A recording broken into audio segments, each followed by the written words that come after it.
Let's go ahead and get started by diving into our first area of the demo, multi-entity consolidated information. As we look across entities to see how they affect the whole portfolio, you'll start to see how a single sign-in to the organization can impact your view from the top, while still giving you the ability to quickly dive into the details. I've logged into the top level of a sample company and started on a dashboard. Before I jump into demonstrating how consolidations work, I'm going to take just a minute to point out how navigation works in Sage Intacct. I think this will help everyone follow along as I move around the system to different screens. Sage Intacct contains modules along the different accounting functions. The main menu shows all the modules a user has access to. Clicking on a module opens a menu for that module. Most have an All section that contains the records, tasks, and reports used on a daily basis, and a Setup section that contains configuration and records that get accessed more during setup or process changes. You can think of the company module as a configuration center for the global information of the organization. The Dashboards and Reports Center modules are a little different because they center around providing visibility into the activities and the records in the other modules. When I open a menu item and click next to it to add a star, this adds the item to my favorites list. The favorites list is tied to the logged in user, so it's different for each user. It contains things I use frequently or things I want to get to quickly for, say, an upcoming meeting. You may see me access the favorites menu during this demonstration to save time navigating to certain items. I've started out on a dashboard, and we'll be looking at a few different dashboards today. I want to point out up front that the dashboard module is included with Sage Intacct, but the individual dashboards are not. You build the dashboards, or have your implementer help you with them. We do have a few complex dashboards called board books that we sell as add-ons to specific industries like software and nonprofit.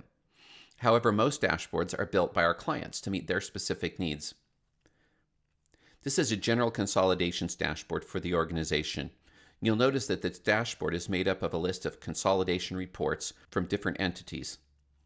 As we get ready to look at the consolidated reporting and what implications it might have for the business, I'd like to point out the structure of this organization and how a portfolio manager can use this environment to look at the different funds and entities in the organization. I'm going to move to the company menu and look at the entities that make up the organization. We have the William and Donna Corley entity, used for managing the personal home and day-to-day expenses of the family. Falcon Ridge Capital and RPB Alternative work as investment funds. John Corley Trust functions as a separate entity that isolates the trust from other funds. We have the WDC Foundation to manage charitable work, and then Corley Vehicle Holdings Company to manage vehicle assets, some of which may be depreciating, and some collectibles may be appreciating in value. Falcon Ridge Wealth Management doesn't function within a family office, but within a firm, an outside firm, it would serve as an entity for handling accounts receivable and payable for the firm itself. Notice that each of the entities has a numeric component. I want to point that out because it'll help us when we go back to the consolidation dashboard and see how we can mix and match entities in consolidated reports. Notice in this first consolidation, we've brought together entities 200 and 300, which I pointed out are the investment arms of the portfolio. By isolating them, we can look at growth in an area where we are more interested in growth. In the second report, we can look at the balance sheet across the first 4 entities. These represent the combined wealth management and growth entities within the portfolio.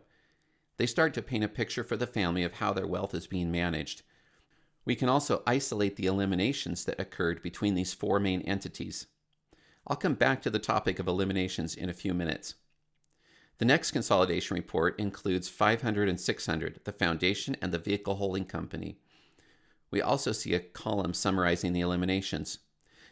This information is not the product of weeks of manual work in spreadsheets. The various entities are being consolidated and reconsolidated in real time as the changes occur.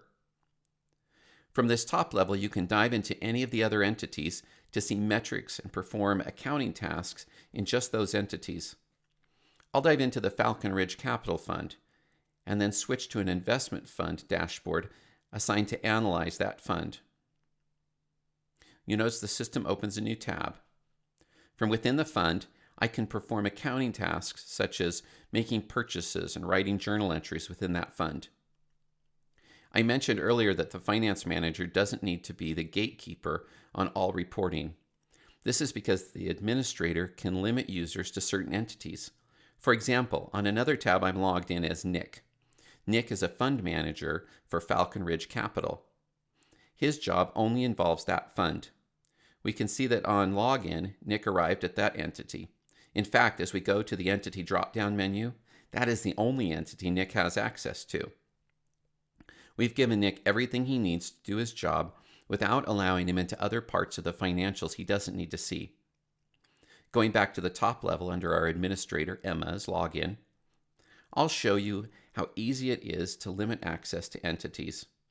By going to Company Administration Users, we can see Nick's user information.